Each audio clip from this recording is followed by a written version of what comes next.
Salut à tous, ici Captain Rex CT7567. Je vais vous faire une review du set Lego Star Wars 75044 Droid TIE Fighter, sorti en janvier 2024 pour un prix chez Lego de 40 €. Il contient 4 minifigs et 262 pièces. Je vais vous présenter le Lego maintenant. Alors, je vais commencer par les mini-figurines, puis les points forts, puis la jouabilité, les points forts et les points faibles de ce set. C'est parti. On commence très bien avec une figurine Droid Buzz, qu'on voit dans la revanche des Sith en train d'attaquer les chasseurs d'Obi-Wan et Anakin. Je trouve qu'il est très bien fait, bon, à quelques détails près. Ce n'est pas le meilleur droïde de ce set, puis on passe à un droïde B1 de combat banal. Il n'y a rien à redire. On passe aux deux meilleures figurines de ce set selon moi. Un droïde de sécurité B1.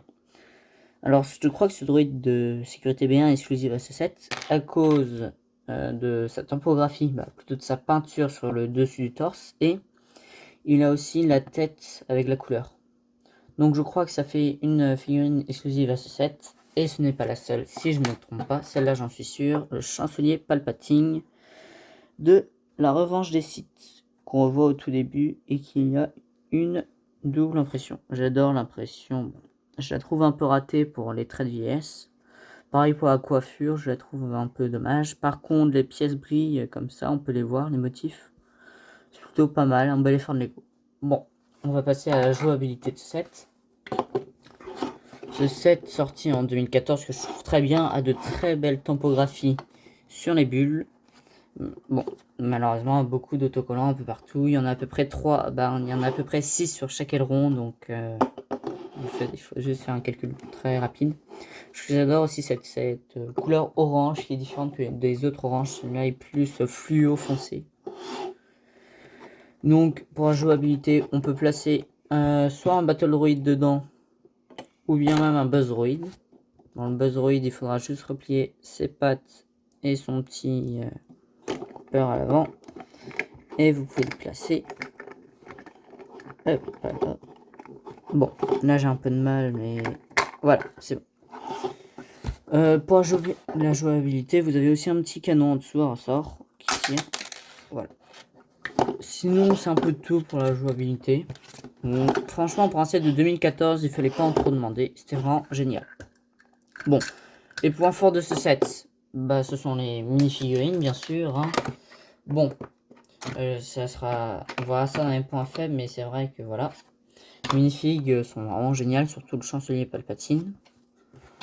Le vaisseau en lui-même est aussi génial. J'aurais pensé un peu plus grand pour la construction. Peut-être que vous voyez pas à l'écran, mais franchement, il fait même pas une trentaine de centimètres de largeur. C'est un peu décevant. C'est pas si large que ça. La construction est bien. Franchement.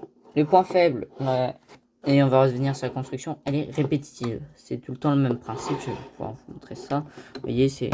Par contre, j'aime bien aussi l'usage détourné des caméras pour faire comme si c'était relié.